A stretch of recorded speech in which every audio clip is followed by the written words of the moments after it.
250. Por entonces se despertaba el deseo de saber en los hombres, en la India y la China reinaba la beatitud por el sánscrito y el Confucio y progresaban maravillosamente. Y era porque encarnaban allí los terriblemente castigados por la supremacía del mundo todo, entre los que encarnaban los que necesitaban un momento de descanso y de reflexión y examen en su archivo, allí no había que temer nada. La ley era cumplida y se adelantaba habiendo grandes lumbreras que llevaban su fulgor a los centros de Egipto y Grecia, que bajo diferentes ídolos navegaban por el mismo derrotero dogmático y supersticioso. Aunque tuvieran las más grandes escuelas que se debatían y combatían, pero en los dos centros se perseguía a todo el que no acataba la arbitrariedad de sus pontífices, los que, sin embargo, recelosos uno del otro, sostenían las grandes guerras,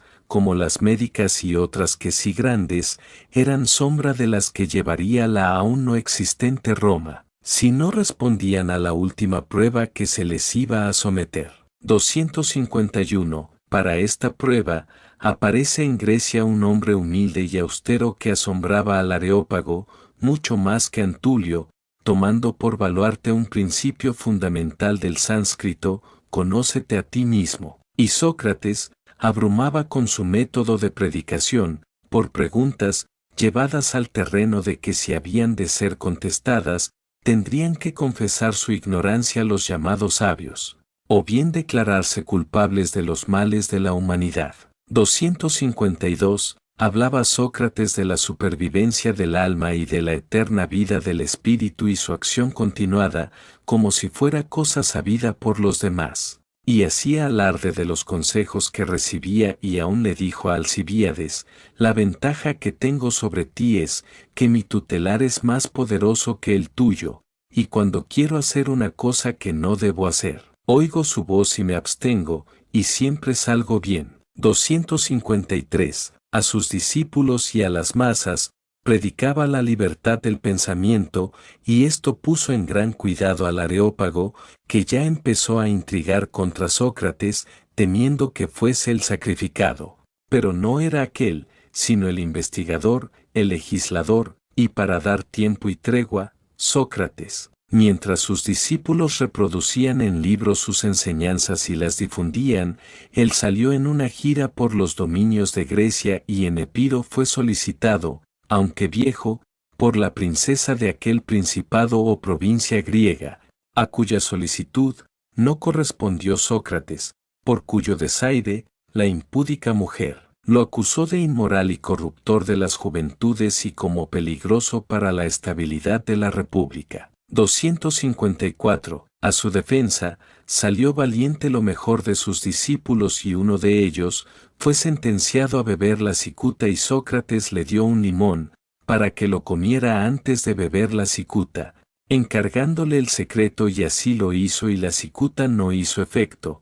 Esto exasperó ya al Areópago, que comprendió que Sócrates lo había preparado y entonces tomaron en cuenta la falsa acusación de la princesa de Epiro.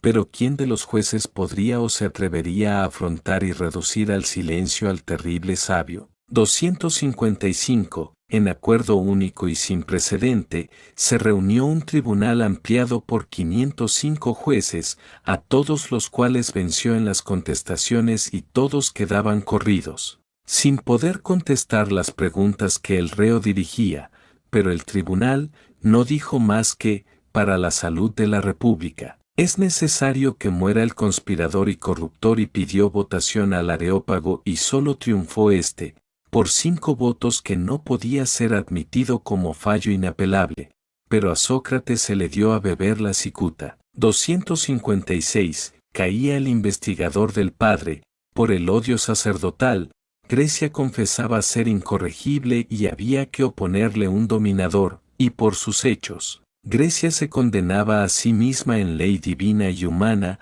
a ser esclava, porque no supo ser señora. 257. Grecia tiene ya en sus archivos y recogido en Judea, el manuscrito de Isaías, y colige que de Israel viene su mal y emprende campañas inhumanas contra él, como antes las habían hecho. hasta que David hizo fuertes y homogéneas las fuerzas de sus ejércitos, logrando rescatar el arca de la alianza que asentó en Kiriatjearim por 7 años, y luego, él mismo en persona y con una sola ayuda, aquella arca, la llevó y depositó en una de las pirámides de Egipto, donde están los restos del arca y del que lo acompañó, pues lo dejó encerrado, para que no violara el secreto. 258. David sustituyó aquella arca por otra similar, estando él solo en el secreto, pues podía porque era rey y sumo sacerdote, pero lo hizo por temor al asalto de los griegos, que habían invadido la provincia de Caria y destruido la ciudad de Cariandá, cuyas mujeres cariandanas son legendarias e inmortalizadas por sus mismos enemigos, en el arte simbólico de las cariátides. 259. Es este un hecho que merece la más preeminente página, porque aquí está la raíz de la palabra caritas, de Cicerón, palabra importante, que siendo un himno de guerra contra la Grecia por la nueva y fuerte Roma gentil, muchos siglos más tarde, el falso Cristo o sus representantes se la darían a su ídolo impersonal como bandera, por lo que llega hoy a ser la caridad, el baldón de los hombres que sirven al Cristo peligro. 260. Pero en este libro, índice de una historia ocultada o mistificada a la humanidad, no se puede tratar tan trascendental asunto y en la paz cuando se quite lo que estorba a la verdad. Se les dará a los hombres y será presto. 14. Ya se trató tremendamente ese hecho en la filosofía austera racional y otros libros, pues sabéis que esta conflagración no puede ser secular, ni durar lustros, pero no acabará hasta que se quite todo lo que estorba a la ley de amor.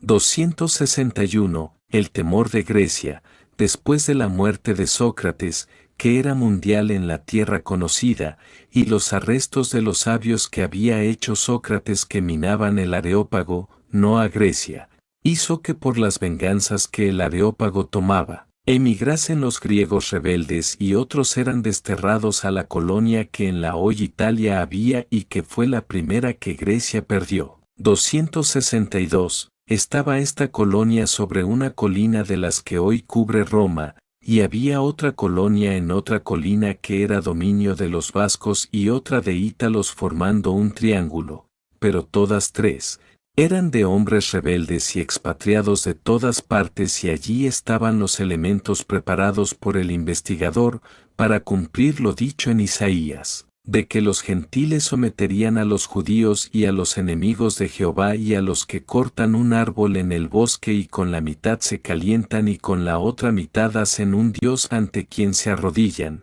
Y Roma surgió y sometió a los judíos y deshizo a la Grecia y dominó a todo el mundo, durante cuyo tiempo arraigaría la semilla de la libertad que anunciaba Isaías, que predicó Antulio, que sostuvo Sócrates y confirmaron Juan y Jesús, siendo todos ellos sacrificados por los sacerdotes y por los feudos de los sacerdotes. 263. Por cuanto se diga de la fundación de Roma, por uno u otro hombre, Roma surgió por la unión de las tres colonias ítala, griega y vasca, que cada una en sí era independiente, aunque dominaba por su carácter indómito la vasca, que se atribuía ese derecho por antigüedad y como primeros pobladores de Europa los vascos, no les faltaba razón. Pero esto no hace aquí al caso, sino lo que hay de verdad para la unión de las tres colonias. 264. Casó un capitán de la colonia griega con la hija del jefe de la colonia vasca y esta unión